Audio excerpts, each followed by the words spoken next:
सारस के लिए जितना प्रेम दिखा रहे हो सराहनीय है, लेकिन कभी मुर्गे और बकरी के लिए भी प्रेम दिखाओ। सभी प्राणियों में जीव है, सब पर दया करो। असंख्य मुर्गियां, बकरे, भैंस और गऊ खाकर एक सारस को पालने वाले को हीरो बना दिया जा रहा है और हजारों गऊओं को बचाने वाले गौरक्षकों को यही लोग गुंडे कहते हैं। आज ये ट्वीट हमने क्यों किया?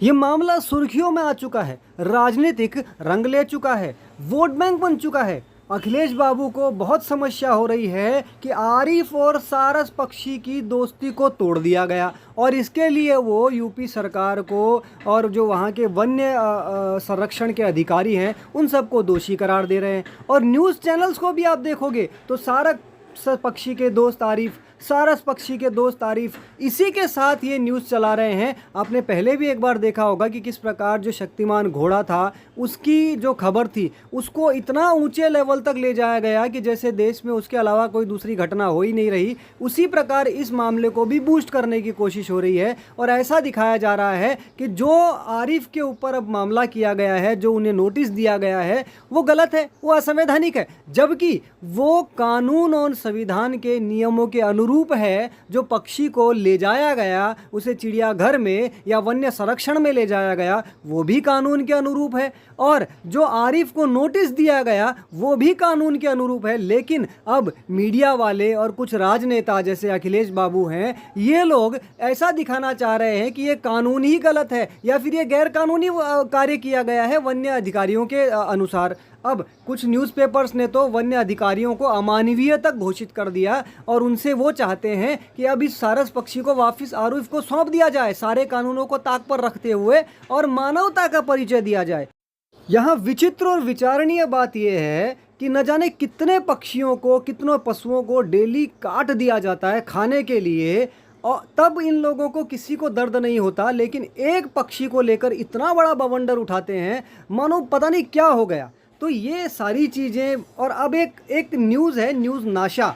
हम आपको इसकी न्यूज़ अलग से दिखाएंगे कि किस प्रकार इसने आरिफ और सारस के लिए अपना एकदम हृदय तल से एक दोस्ती, एक प्यार व्यक्त किया और जो वन्य अधिकारी हैं उनको पूरी तरह एक तरीके से अमानवीय घोषित कर दिया। और ये आखिरी तो देखकर दिमाग घूम जाएगा कि चिड़ियाघर में बंद परिंदा, ये कैसी आज़ादी है। सारिस को लेकर अखिलेश यादव का तंज, यानी अखिलेश जी को शायद पता ही नहीं है कि देश में कितने चिड़ियाघर हैं और इन चिड़ियाघरों में कितने पक्षी चिड़ियाघरों में ही कैद में ही रहते हैं। खैर ठीक है, अब हम बात करते हैं इस न्यूज़ नाशा की। न्यूज़ नाशा वाला जो है वो फिर वही बात कहता है कि आरिफ को, यानी किसको, सारस के दोस्त आरिफ को नोटिस भेज दिया गया। अब ये नोटिस भेजने पे बड़ी दिक्कत हुई इन लोगों को, जबकि हमने पहले भी बताया कि ये जो नोटिस है ये कोई अनधिकृत तरीके से नहीं भेजा गया है, गैर कानूनी तरीके से नहीं भेजा गया है, बल्कि क्योंकि एक कानून है उसको तोड़ते हुए आरिफ ने इस पक्षी को अपने पास रखा, इसलिए इनको नोटिस सर्व किया गया है। उसकी पूरी जानकारी भी ये खुद न्यूज़ नाशा ही दे रहा है। ये अखिलेश जी के साथ में फ़ोटो है, क्योंकि भाई राजनीति करनी है, वोट बैंक है।